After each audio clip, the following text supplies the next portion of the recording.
사랑합니다. 옆에 분들과 인사할까요? 사랑합니다. 축복합니다. 인사하겠습니다. 한 주간 또 고생 많으셨죠? 수고 많으셨습니다. 옆에 분들과 다시 한번 인사하실 때 수고하셨어요. 토닥토닥 한번 걸어주시겠어요?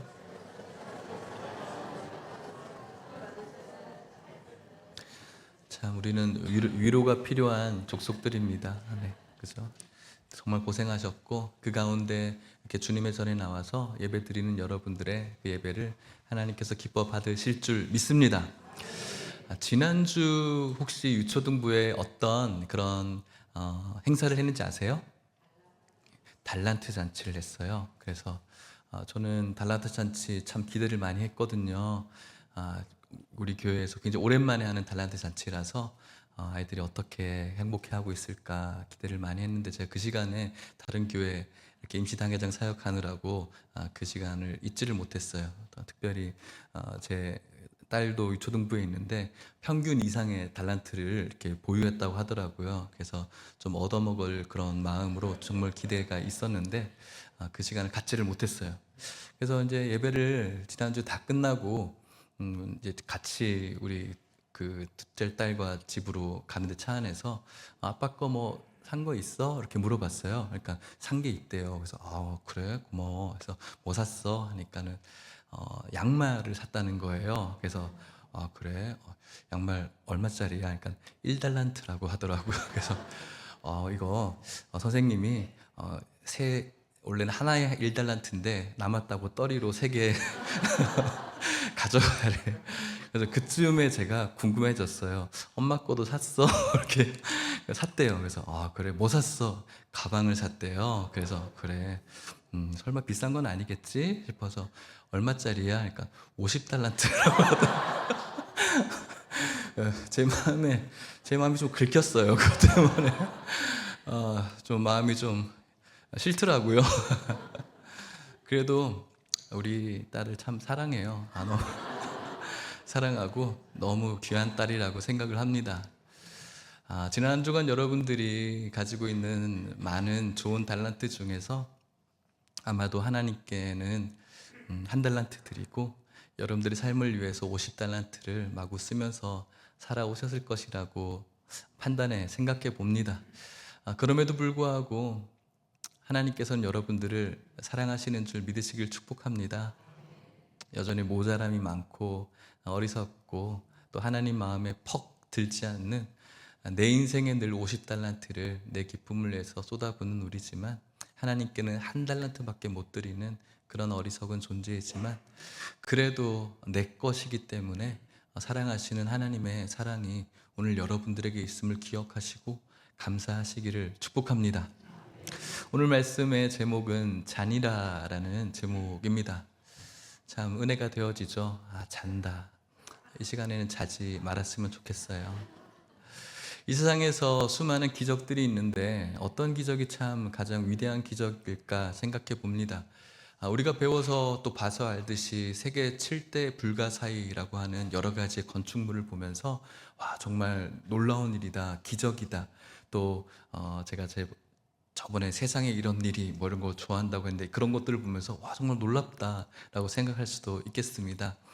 그런데 정말로 이 세상에서 위대한 기적이라고 할 수 있는 것은 저는 자신 있게도 하나님이 이 땅 가운데 인간의 몸을 입은 그 사건이야말로 가장 위대한 기적이라고 생각합니다. 그리고 그 기적은 우리들과 가장 깊숙하게 연관되어져 있고 밀접하게 연결되어져 있기 때문에 우리들에게 있어서도 가장 확실하고 위대한 기적이라고 할 수가 있겠죠. 다큐멘터리나 여러 가지에 방영되어지는 그 놀라운 기적은 우리가 감탄으로 끝날 수 있지만 하나님이 인간의 본체가 된 이 기적은 우리와 멀리 있는 것이 아니라 우리와 가장 깊숙한 곳에 연결되어져 있기 때문에 가장 확실하고 또 가장 위대한 또 우리들에게 있어서 가장 놀라운 기적이라고 할 수가 있겠죠. 인간의 본체가 되신 하나님이신 그 예수 그리스도께서는 이 땅 가운데 참 무명하게 살아오셨습니다. 그리고 그의 죽음은 그야말로 죄인의 죽음으로 사람들에게 있어서 실패자의 모습이었습니다.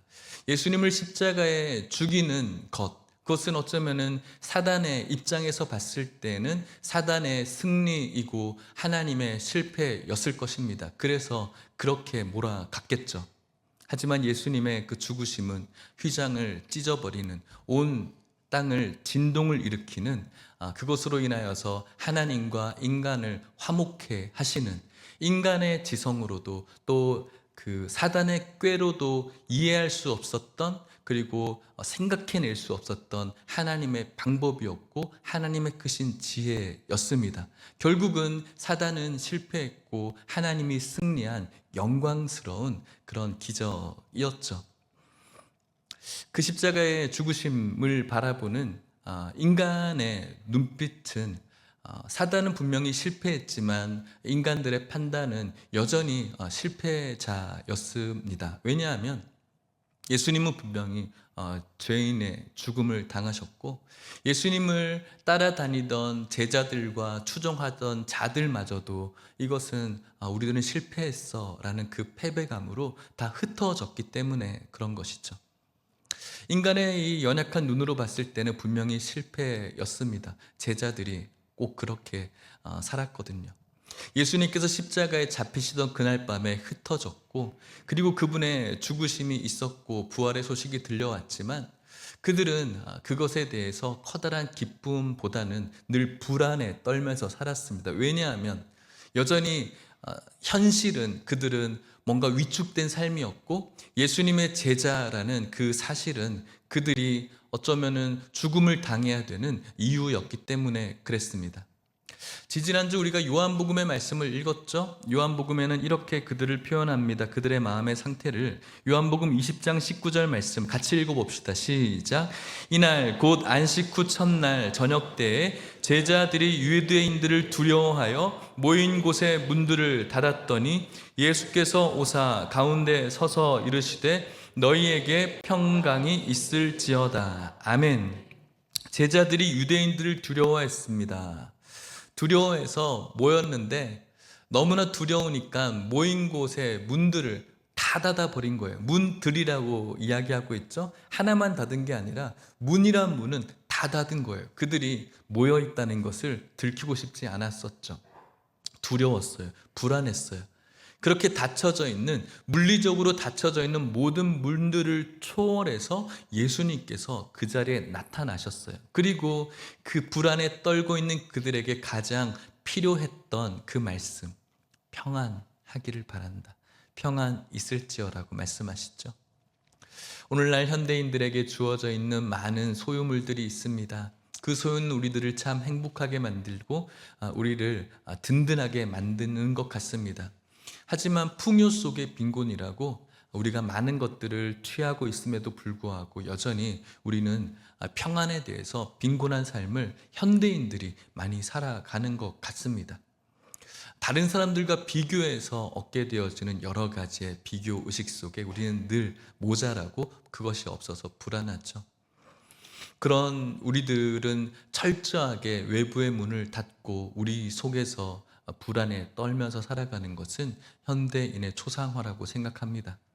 그렇지만 우리 하나님께서는 여전히 우리를 사랑한다라고 말씀하셨듯이 우리들이 꽁꽁 닫아놓은 영적인 그런 마음의 문들을 초월해서 여러분들을 찾아가시는 줄 믿으시길 축복합니다. 그런 저와 여러분들에게 평안을 베풀어 주시는 그 예수님의 은혜가 오늘 이 자리에 있기를 주의 이름으로 축복합니다. 그런 그들에게 평안을 빌어주면서 그들에게 해야 될 일에 대해서 말씀해 주십니다. 요한복음 20장 21절 말씀에 보면 예수께서 또 이르시되 너희에게 평강이 있을지어다. 아버지께서 나를 보내신 것 같이 나도 너희를 보내노라 라고 말씀하세요. 그들에게 평강을 이야기하시며 하나님 아버지께서 예수님을 이 땅에 보내신 목적, 그것이 무엇입니까? 의인을 부르러 온 것이 아니라 죄인을 부르러 오셨죠. 건강한 자에게 쓸 데가 없습니다. 분명히 연약한 자를 위해서 예수님께서 이 땅 가운데 오셨습니다. 그것이 바로 예수님이 이 땅 가운데 오신 목적이죠. 나는 괜찮은 사람이다, 나는 죄가 없다, 나는 의인이다, 나는 건강한 사람이다 라고 하는 자에게는 예수님이 필요가 없겠습니다. 하지만 예수님 앞에 겸손하게, 주님 저는 연약한 자입니다, 주님 저의 상태를 보면 제가 압니다, 죄인이라는 사실을, 그 십자가 앞에 죄인으로 고백하는 자를 위해서 예수님 만나주기 위해서 이 땅 가운데 오셨죠.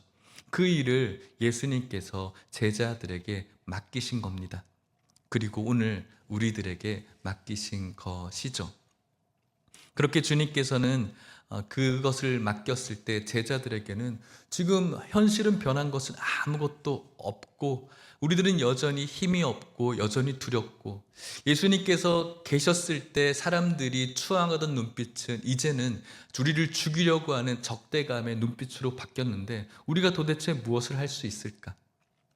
요한복음 20장 22절 말씀에 예수님 말씀하십니다. 이 말씀을 하시고 그들을 향하사 숨을 내쉬며 이르시되 성령을 받으라고 말씀하세요. 우리는 능력 없어요. 그들은 여전히 자존감이 떨어져 있고, 이전에 예수님께서 5천 명을 먹이시고 죽은 자를 살리셨을 때 예수님을 향해서 환호하며 예루살렘에 입성하실 때 주님을 향해서 흔들었던 그 추앙했던 손들은 그들을 향해서 비난하고 손가락질하고 죽이려는 손짓으로 바뀐 이 상태에서 그들이 할 수 있는 것은 아무것도 없지만, 그럼에도 불구하고 그들이 할 수 있는 그 이유는 한 가지, 바로 성령 충만이었습니다.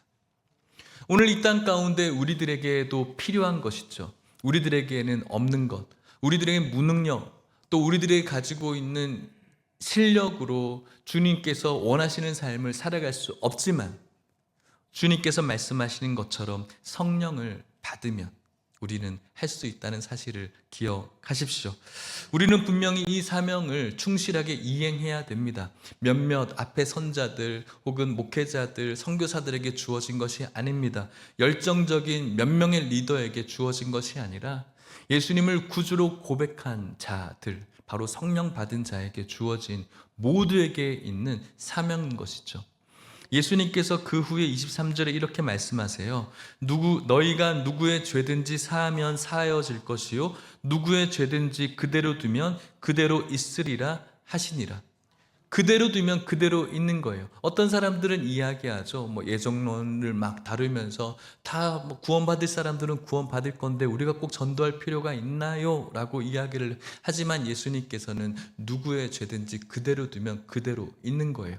그렇기 때문에 우리가 복음의 사명을 붙들고 해야 될 의무가 있고, 그 열정을 가지고 우리에게 주신 이 복음을 전달해야 될 십자가의 전달자로서의 역할을 감당해야 되는 것이죠. 때를 얻든지 못 얻든지 간에 주님의 복음을 전하는 사명이 저와 여러분들에게 있다는 사실을 기억하시기를 바랍니다. 문제는 성령이 우리들에게 있어야 되는 것이죠. 어떻습니까? 여러분들의 성령이 여러분들 안에 있으십니까? 아멘이십니까? 좋습니다. 어떤 분들은 나에게 성령이 있는가?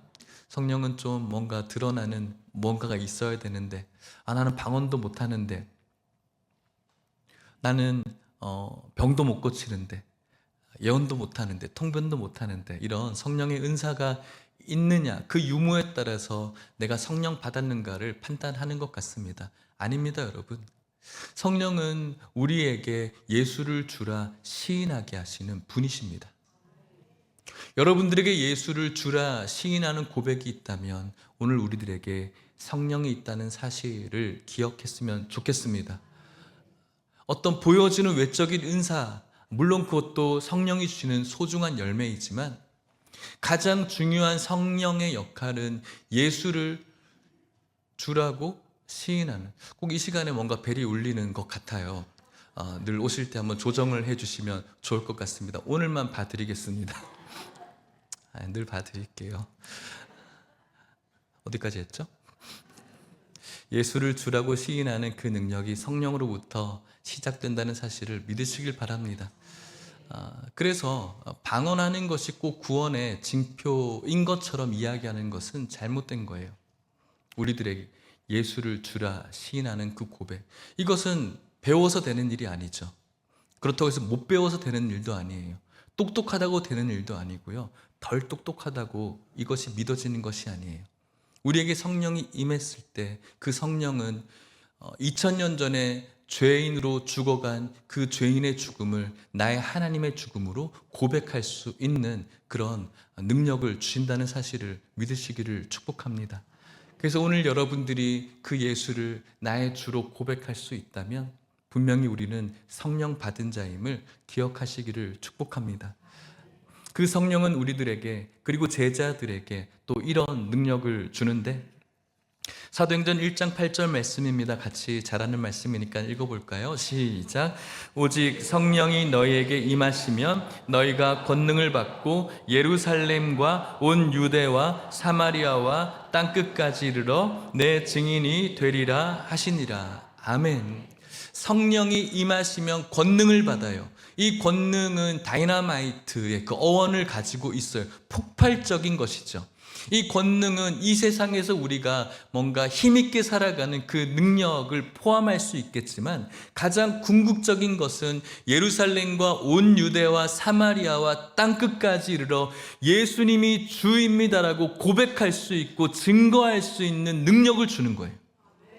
상황과 환경이 허락되어지지 않는 그 상태에서도 여전히 그 예수께서는 2000년 전에 그 죄인의 죽음은 나의 하나님의 죽으심입니다라고 고백할 수 있는 능력의 고백인 줄 믿으시길 축복합니다.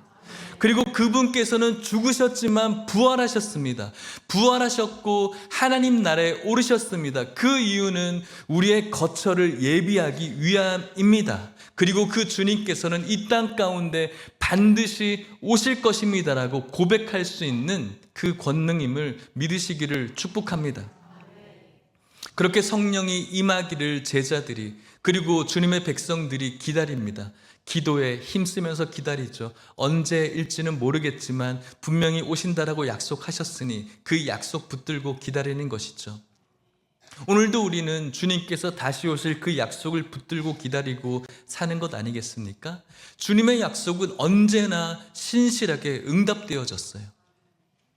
이들에게 성령이 오실 것이라고 말씀하셨던 그 성령 받으라고 하셨던 요한복음의 말씀이 이루어졌죠.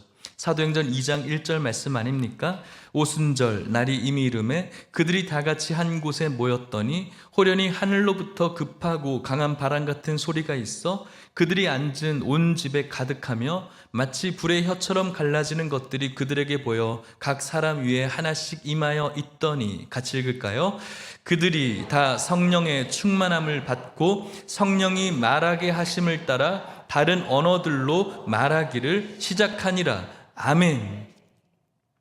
성령이 너에게 있을 것이라고 말씀하셨습니다. 그들에게는 능력이 없었죠. 여전히 사회적인 시선은 냉대했고 여전히 그들은 불안한 상태. 밖으로 나가면 예수의 제자들이라는 그 이유 때문에 어쩌면은 죽어야 될 수도 있는 그 어려움의 상태.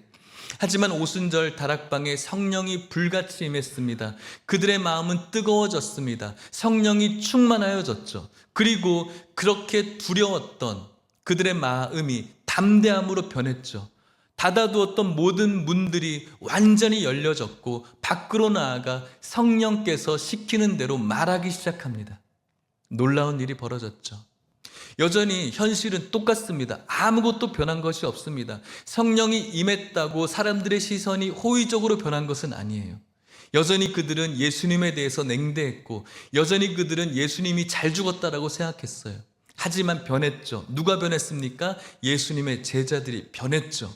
폭발적인 능력이 그 안에서 벌어졌습니다. 성령이 말하게 하심을 따라 다른 언어들로 말하기 시작합니다.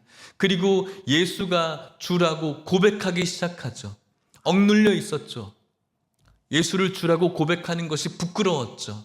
하지만 유대인들에게, 예수님을 죽였던 자들에게 너희들이 예수를 죽였다라고, 분명히 그분은 메시아이시라고, 예수는 우리의 주님이시라고 고백합니다. 그 성령의 충만한 담대한 고백 앞에 사람들이 고꾸라지기 시작하죠. 그렇다면 우리가 이제 어떻게 하면 좋을까? 우리가 어떻게 하라는 말이냐고 제자들에게 묻습니다. 베드로는 성령 충만함을 받고 죄사함을 받고 하나님 앞에 회개하라고, 그리고 성령의 열매를 받으라고 담대히 선포하죠. 그렇게 복음을 전했던 것이 바로 초대교회의 시작이 된 것이죠. 3,000명, 5,000명이 회개하고 예수를 믿기 시작합니다. 그렇게 사람들의 숫자가 많아지면서 12사도의 할 일이 너무나 많아졌습니다. 그 교회를 감당할 수가 없는 것입니다. 그래서 교회에는 일꾼들을 세웁니다. 집사들을 세우죠. 사도행전 6장 8절 5절 말씀입니다. 같이 읽어볼까요? 5절 말씀 같이 읽겠습니다. 시작. 온 무리가 이 말을 기뻐하여 믿음과 성령이 충만한 사람 스데반과 또 빌립과 브로고로와 니가노르와 디몬과 바메나와 유대교에 입교했던 안디옥 사람 니골라를 택했다라고 말합니다. 사람들이 성령이 충만한 사람, 믿음과 성령이 충만한 스데반을 비롯한 7 집사를 세우죠. 그렇게 세워서 이제 교회가 더 아름답게 세워져 가는데 동역자들로 임하기 시작합니다. 그리고 스데반을 이렇게 평가합니다. 사도행전 6장 8절 말씀인데 스데반이 은혜와 권능이 충만해서 큰 기사와 표적을 민간에 행했다라고 말합니다. 스데반은 이 7 집사들은 믿음과 성령이 충만한 사람, 믿음이 충만했기 때문에 은혜가 충만할 수밖에 없겠죠. 예수가 나의 주라는 그 믿음이 충만하기 때문에 그 주이신 예수 그리스도의 십자가의 그 은혜로 부어지는 그 은혜가 충만해져 갈 수밖에 없는 것입니다. 오늘 저와 여러분들에게 예수님께서 주라는 그 믿음이 흔들리기 시작하면 당연히 그 은혜도 떨어질 수밖에 없는 것입니다. 오늘도 예수님의 십자가 앞에 내가 죄인된 몸으로 엎드려서 그분께서 주시는 그 은혜를 간구하는 자에게는 주님의 은혜가 충만해져 갈 수밖에 없는 것이죠. 믿음과 성령이 충만했다. 성령이 충만한 스데반은 8절 말씀처럼 스데반이 은혜와 권능이 충만했다. 성령이 임하시면, 오직 너희가 성령이 임하시면 무엇을 받고요? 권능을 받는다. 성령이 충만한 스데반은 당연히 권능이 충만할 수밖에 없는 것이죠. 그 권능은 큰 기사와 표적들을 사람들에게 베풀어 줍니다. 그것은 자신을 위한 것이 아니죠. 하나님 나라와 교회를 위한 것이었습니다. 그리고 그 과정은 사람들을 이롭게 하는 것이었죠. 사람들에게 참 유익이 되었습니다. 참 좋은 것 아니겠습니까? 이렇게 사람들에게 유익을 베풀었던 이 일들은 누군가에게는 굉장히 눈의 가시처럼 보였습니다. 누구일까요? 사도행전 6장 9절입니다. 이른바 자유민들, 즉 구레네인, 알렉산드라인, 길리기아와 아시아에서 온 사람들의 회당에서 어떤 자들이 일어나 스데반과 더불어 논쟁했다라고 말합니다. 회당에서 어떤 자들, 유대인들이죠. 율법주의자들이고요. 스데반이 하고 있는 이 일들이 못마땅하게 여겨졌습니다. 자신이 가지고 있는 율법과 전통을 가지고 스데반의 그 십자가의 은혜와 논쟁하기 시작합니다. 그 논쟁의 승리는 누구였을까요? 사도행전 6장 10절은 이렇게 말합니다. 같이 읽을까요? 시작. 스데반이 지혜와 성령으로 말함을 그들이 능히 당하지 못하여. 지혜와 성령으로 무장된 스데반의 그 담담하고 담대한 그 고백을 율법과 전통으로 무장되어져 있는 그들이 이기지를 못하는 거예요. 그러면은 내가 졌습니다. 당신 말이 옳군요. 당신의 믿음이 대단하군요. 숙여집니까? 잘 안 숙여지죠. 논쟁은 자신의 주장만 그냥 내세우는 것 같아요. 백분토론 이렇게 보면은 그래요, 그렇군요, 그렇습니다, 참 다시 말해 이렇게 끝나는 걸 한 번도 본 적이 없는 것 같아요. 자기 것만 막 주장하고 끝나죠. 자존심이 상하죠. 자존심이 상했던 그들은 이제 못된 그런 수법을 사용해요. 사도행전 6장 11절 말씀 같이 읽게요. 시작. 사람들을 매수하여 말하되 이 사람이 모세와 하나님을 모독하는 말을 하는 것을 우리가 들었노라 하게 하고. 사람들을 매수해요. 왜 매수할까요? 스데반을 어려운 지경으로 끌고 가기 위해서 매수를 했죠. 그 내용은 12절 13절 백성과 장로와 서기관들을 충동시켜서 잡아오게 합니다. 스데반을 공회에 세웁니다. 그 당시 공회는 굉장히 무시무시한 곳, 사람들을 죽일 수도 있고 살릴 수도 있는 그 재판이 있는 곳이죠. 오늘날도 우리는 우리가 법원에 갈 일은 그렇게 많지 않지만 누군가에게 고소를 당한다는 것은 그것에 대한 승리를 하든 패배를 하든 그 자체가 굉장히 낙심되는 일이고 힘든 일이죠. 그곳에서 13절 말씀 보면은 거짓 증인들을 세우니 이르되 이 사람이 이 거룩한 곳과 율법을 거슬러 말하기를 마지 아니하는도다. 이 스데반이 율법과 또 하나님의 성전을 모독하는 자로 이렇게 사람들을 매수해서 거짓 증언하게 만들고 어려운 공경에 취하게 하는 것이죠. 그 공회에서 스데반은 성경에서는 어쩌면 인생의 처음이자 마지막 설교를 시작합니다. 그것이 바로 사도행전 7장부터 시작되어지는 설교죠. 2절 말씀 보면 스데반이 이르되 여러분 부형들이여 들으소서. 우리 조상 아브라함이 하란에 있기 전 메소포다미아에 있을 때 영광의 하나님이 그에게 보였습니다로부터 시작합니다.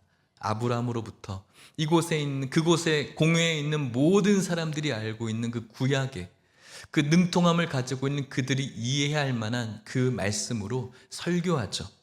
이스라엘이 애굽의 나그네로 가서 400년 동안 종으로 살았던 것, 요셉이 애굽으로 팔려갔던 사건들, 모든 형제들이 다시 애굽으로 올 수밖에 없었던 사건들, 그리고 그곳에서 박해를 받았을 때 모세가 등장하고 그리고 탈출하게 되어지고 금송아지를 만들고 또 그곳에서 하나님께서 말씀하신 성막을 지었던 일들, 그리고 솔로몬이 성전을 지었던 일들을 설교합니다. 왜 그 설교를 할까요? 구약의 모세가 그리고 이스라엘 백성들이 지었던 성막은 신약의 누구를 예표하는 것입니까? 예수님을 예표하는 거거든요. 그리고 솔로몬이 지었던 그 성전은 누구를 가리키는 겁니까? 예수를 가리키는 거거든요. 근데 예수님께서는 죽으실 때 모함을 받았죠. 성전을 모독하는 자로. 그런데 진정으로 성전을 모독하는 자는 예수가 아니었죠.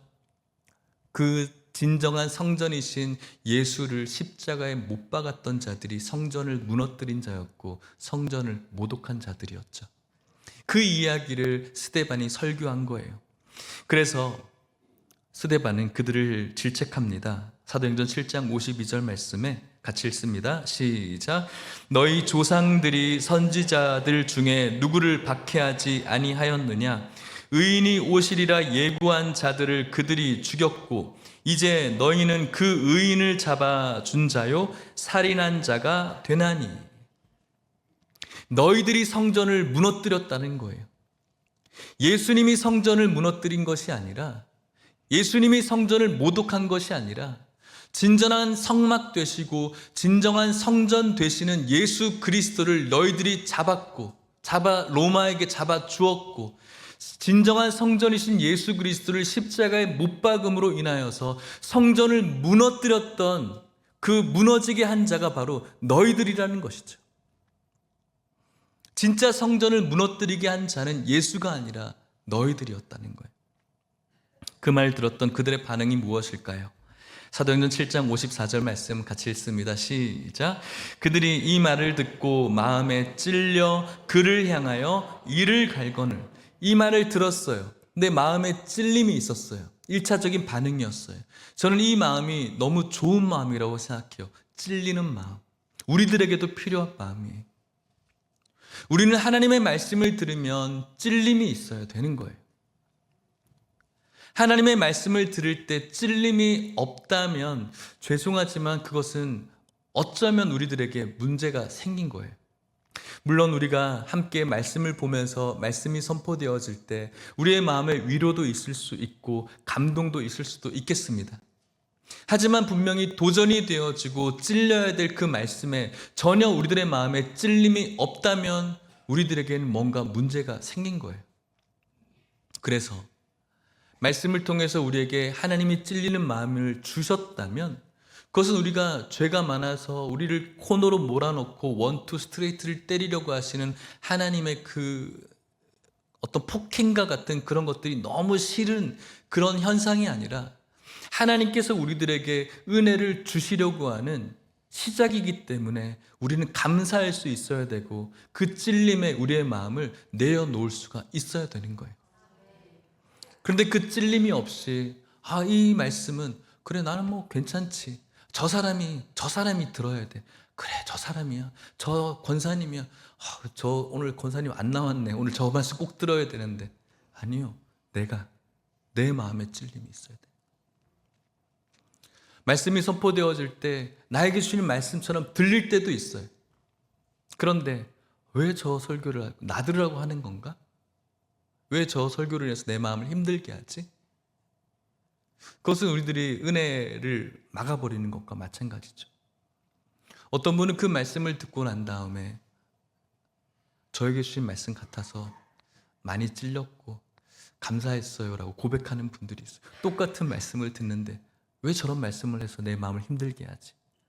또 하는 방편은 저 말씀 때문에 내가 찔림이 있어서 다시 내가 하나님 앞에 나아갈 수 있었습니다라고 고백하는 것이죠.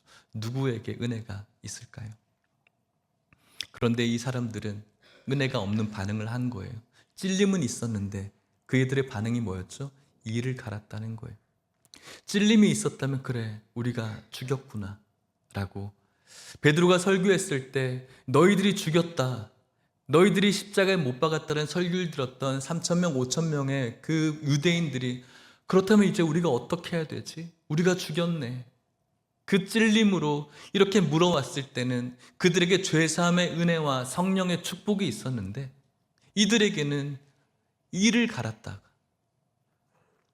은혜가 다가갈 수 없는 불행이 되는 것이죠. 사랑하는 성도 여러분, 하나님 주시는 말씀에 찔림이 있다면 그것은 여러분들에게 축복의 시작임을 믿으시기를 축복합니다. 그 찔림 속에 여러분들과 저의 반응은 이를 가는 것이 아니라 바로처럼 마음이 완악하고 강팍해서 튕겨내는 것이 아니라 좋은 밭처럼 우리의 마음이 그 말씀을 환영할 수 있어서 그 말씀으로 인하여서 주님의 은혜가 더 충만해지는 역사가 저와 여러분들에게 있기를 축복합니다. 그렇게 이를 갈았던 그의 반응과 함께 그것을 바라보고 있는, 이를 갈고 있는 적대적인 눈으로 자신을 바라보고 있는 스데반의 반응은 무엇일까요? 두려움이었을까요? 불안이었을까요? 7장 55절 56절 스데반이 성령 충만하여 하늘을 우러러 주목하여 하나님의 영광과 및 예수께서 하나님 우편에 서신 것을 보고 말하되 보라 하늘이 열리고 인자가 하나님 우편에 서신 것을 보노라 한대라고 말합니다. 스데반을 향해서 적대적인 눈으로 이를 갈면서 바라보고 있는 무시무시한 그 눈길 속에서 스데반은 그들을 바라보며 두려워하고 불안해하는 것이 아니라 하늘을 우러러 하늘을 주목하고 그 보좌에 예수 그리스도를 주목하면서 보십시오. 그 적대적인 눈으로 이를 갈고 나를 바라볼 것이 아니라 봐라 하늘이 열리고 인자가 하나님 우편에 서신 것을 보자라고 이야기를 하는 것이죠. 같이 그것을 보면 얼마나 좋겠습니까? 그런데 그렇게 말하는 스데반의 그 말에 또 그들은 어떤 반응일까요? 사도행전 7장 59절입니다. 같이 읽겠습니다. 시작. 그들이 돌로 스데반을 치니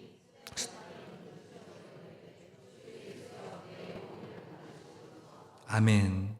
그들이 돌로 스데반을 쳤어요. 그들이 돌로 스데반을 치면서 어떻게 쳤냐면 사도행전 7장 57절 말씀에 이렇게 말해요. 그들이 큰 소리를 지르며 귀를 막고 일제히 그에게 달려들어서 돌을 쳤어요. 귀를 막고 조용히 해. 죄송하지만 닥쳐. 그 입 다물어. 듣기 싫어. 찔리게 하는 그 말에 대해서 입을 막으면서 일제히 소리지면서 죽여! 라고 하면서 돌을 던지는 거죠. 얼마나 무시무시할까요? 누군가 나를 향해서 뭔가를 집어던질 때 우리는 굉장히 무서움을 느끼지 않습니까? 옛날에 우리가 어릴 때 피구할 때도 공 하나 이렇게 오는 것도 무시무시해서 피하잖아요. 돌들이 어디서 날라올지 모르는 그 돌들이 막 달려오고, 그리고 여러 가지 괴성을 지르면서 조용해, 그만해, 이젠 좀 그만해, 듣기 싫어라고 하는 그 적대적인 눈빛과 외침 속에서 돌을 맞는 그 스데반은 얼마나 공포에 떨어야 될까요? 그런데 그는 그 가운데에서도 주 예수여 내 영혼을 받아 주십시오, 그렇게 돌이 날라오는 그 순간에 인간의 본능으로 나의 가장 귀한 연약한 머리를 감싸고 있는 것이 아니라, 주님 이제는 내 영혼을 받아달라고 마지막 고백을 하고 있는 것이죠. 그러면서 끝까지 기도하고 있는데, 그의 기도 제목은 7장 60절 무릎을 꿇고 크게 불러 이르되 주여 이 죄를 그들에게 돌리지 마옵소서 라고 말해요. 자신이 좋아하는 사람에게 집중하지 않아요. 죽어가는 그 순간에 자신에게 호의를 베풀었던 자들에게 집중하는 기도가 아니라 끝까지 자신을 향해서 적대감을 가지고 있는 그들을 향한 기도를 해요. 어떻게 이런 기도를 할까라고 곰곰이 생각해 봤어요. 하나님의 눈으로 그들을 바라볼 때 그들은 여전히 잃어버린 자들이었거든요. 성령 충만하고 믿음이 충만했던 그는, 은혜가 충만했던 그는 날라오는 그 돌 틈 사이에서 그들의 적대적인 공포스러운 눈을 바라보지 않고 끝까지 보좌에 계신 하나님을 주목하면서 하나님께서 돌을 들고 있는 그들을 어떻게 바라보고 계셨을까? 잃어버린 자들로 바라보고 계셨다. 그리고 그 잃어버린 자들을 향해서 그들을 위한 기도를 끝까지 하고 있는 것이죠. 그리고 성경은 그를 향해서 잤다, 잔다라고 죽었다라고 표현하지 않고 잔다라고 표현하는 거예요. 자는 그 표현은 안식이고 쉼이고, 이제는 영광 중에 계신 하나님께 그의 영혼을 온전히 맡겨 드린 자의 그런 하나님의 평가라고 할 수가 있겠습니다. 바로 성도의 마지막 모습이 되어져야 되는 것이죠. 사랑하는 성도 여러분, 말씀을 마치려고 합니다. 우리들 역시 인생의 마지막을 언젠가 만나게 되어질 것입니다. 지난주에 말씀드린 것처럼 언제일지 모르지만 건강하다고 해서, 젊다고 해서, 또 잘 우리가 늘 준비하고 있다고 해서 언제 그것은 늦게 오는 것은 아니죠. 인생의 요즘 평균 수명을 90이라고 했을 때 남아있는 연수가 그렇게 많지는 않아요. 저 역시도. 우리는 많지가 않아요. 그 짧은 시간에 가장 중요한 것을 우리는 해야 되는데, 그 인생의 마지막 날에 하나님의 평가가 잔다가 아니라 자기 할 것 잘하다가 죽었다라는 표현은 정말 우리들에게는 참 슬픈 표현일 거라고 생각을 합니다. 스데반이 그렇게 달려갈 길을 다 마치고 그 순간까지 하늘의 보좌를 바라보면서 주님을 바라보았지 않습니까? 그리고 달려갈 길을 마치고 그가 참된 안식을 얻었을 때 또 주님 앞에 섰겠죠. 그리고 멀리서 바라보았던 그 주님을 눈앞에서 바라보면서 무엇이라고 고백했을까 생각해 봤어요.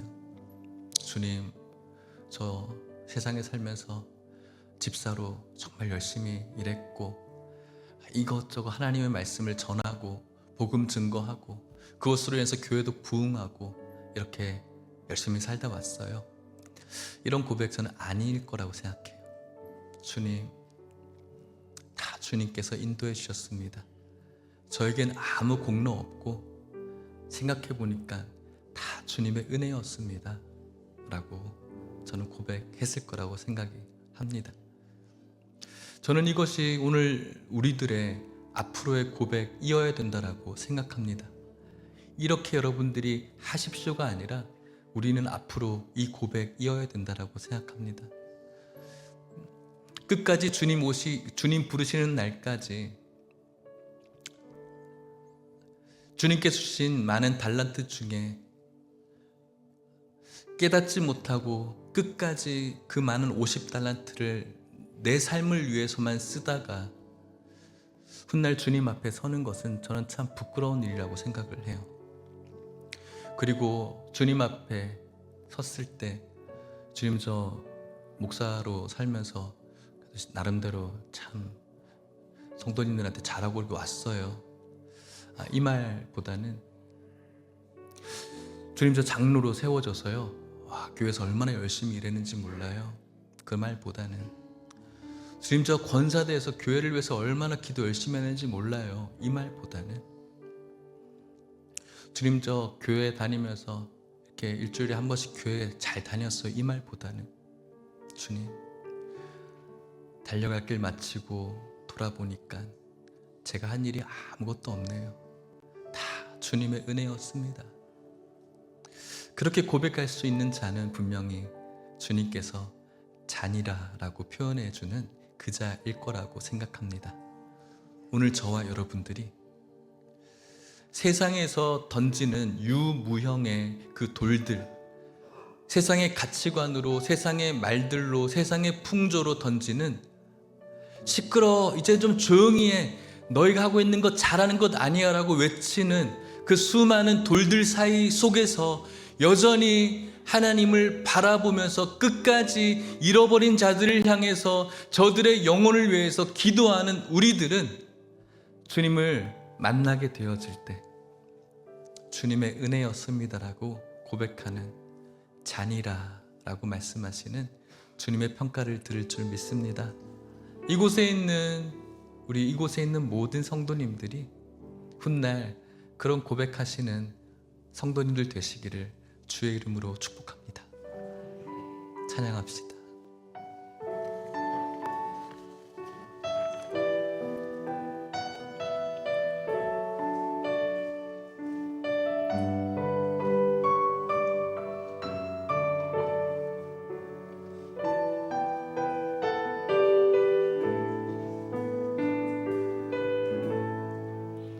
내 평생 살아온 길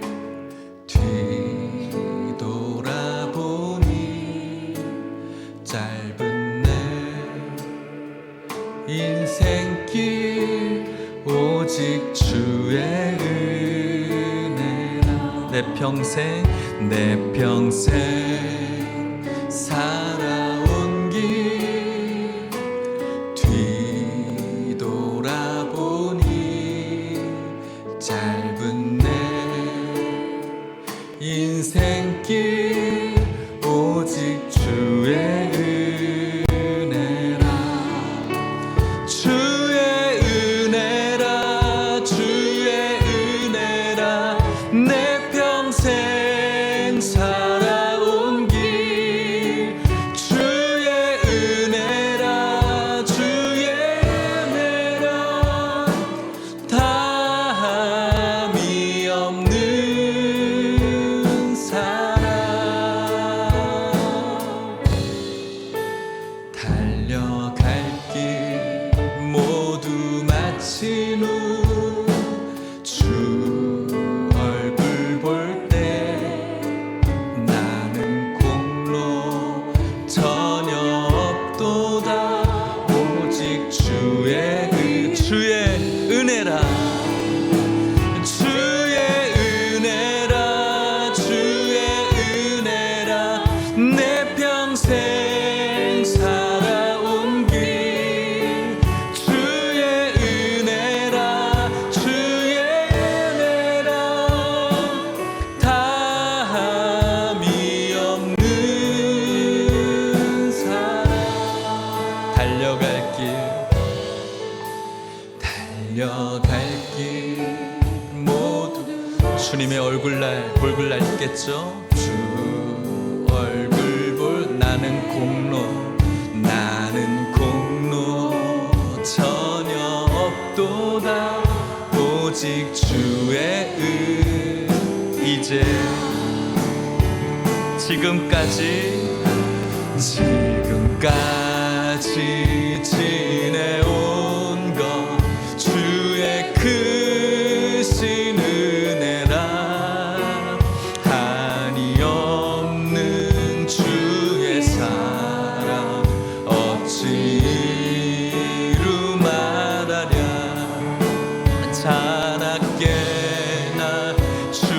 주의 손이 항상 살펴주시고 모든 일을 주 안에서 형통하 지금까지 지내온 것 지금까지 지내온 것 주의 크신 은혜라 한이 없는 주의 사랑 어찌 이루 말하랴 자나깨나 주의 손이 항상 살펴주시고 모든 일을 주 안에서 우리 같이 한번 고백합시다. 주의 은혜라 주의 은혜라 주의 은혜라 내 평생 살아온 길 주의 은혜라 주의 은혜라 다함이 없는 사랑 달려갈 길 모두 마친 후 주님 공로 없어요. 나는 공로 전혀 없도다 오직 달려갈 길 모두 마친 후 달려갈 길 주님 앞에 설 것입니다. 주 무엇이라고 말할까요? 나는 공로 전혀 없도다 오직 주의 은혜라. 우리 같이 기도합시다. 달려갈 길을 다 마칠 날이 옵니다. 주님을 얼굴 배울 날이 옵니다. 잘 믿었든 못 믿었든 우리는 다시 오실 주님 약속 붙들고 있습니다. 계속해서 여러분들의 삶을 위해서만 50달란트 쓰는 자 되시렵니까?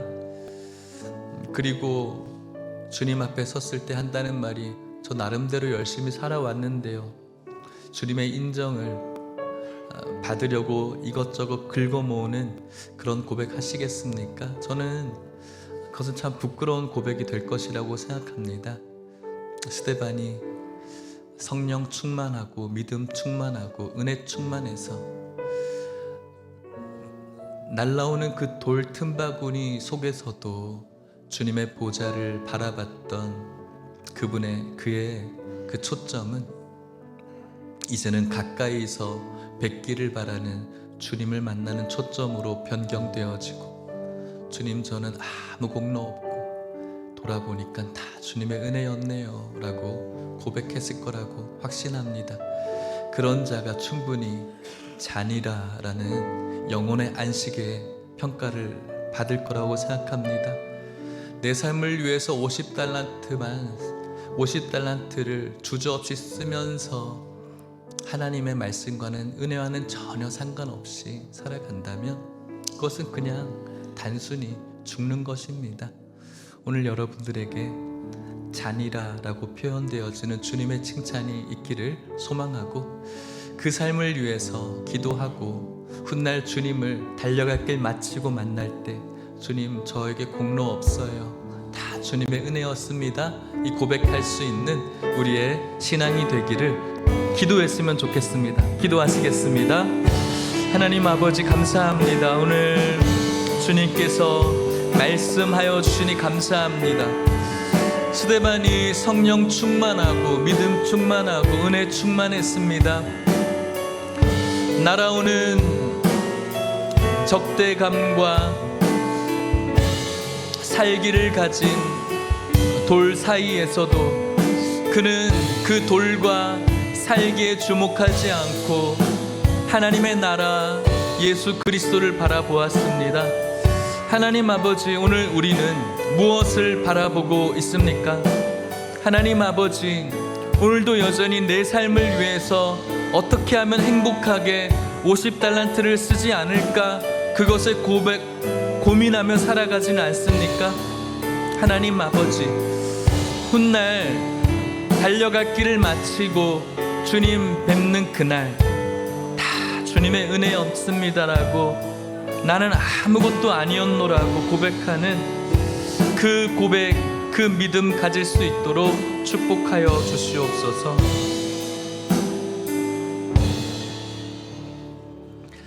좋으신 하나님 아버지, 오늘 스데반을 통해서 주신 말씀을 기억하게 하시니 감사합니다. 내 평생 살아온 그 길을 되돌아볼 날이 있을 줄 압니다. 되돌아보니 그냥 그저 그런 인생, 내 삶의 기쁨을 위해서 어떻게 50달란트 쓰는 것이 지혜로운가에 궁리하는 인생, 그냥 죽어가는 인생이 되지 않도록 하나님 저희들을 은혜로 인도하여 주시옵소서. 세상에서 날아오는 여러 가지 신앙 그리스도인들을 향한 잘못된 비난과 풍조의 돌바구니 속에서 그것 피하려고 사는 인생이 아니라 그 가운데에서도 주님의 보좌를 바라보며 그들을 위해서 사명을 가지고 기도하는 인생 되기를 원합니다. 달려갈 길 다 마치고 그토록 바라던 주님 앞에 설 날이 올 텐데, 그날 우리들이 뭔가 좀 한 알량한 것들을 자랑하는 인생 되지 않게 하시고, 주님 아무 공로 없었습니다, 다 주님의 은혜였습니다, 감사합니다라고 고백하는 잔이라의 그 인생 될 수 있도록 축복하여 주시옵소서. 지금은 예수 그리스도의 은혜와 하나님의 사랑과 성령의 교통하심이 달려갈 길을 마치고 주님 뵙는 그날을 생각하며 주님의 은혜 붙들고 세상에 던져지는 여러 가지의 풍조의 돌바구니 속에서 끝까지 주님 보기를 주저하지 않고 결국은 주님 앞에서 주님의 은혜를 감사할 수 있는 잔이라의 인생 되기를 소망하는 오늘 이곳에 있는 모든 성도님들과 이들의 가정과 사랑하는 하남 예일교회와 다음 세대 가운데 이제부터 영원토록 함께 있을지어다. 아멘.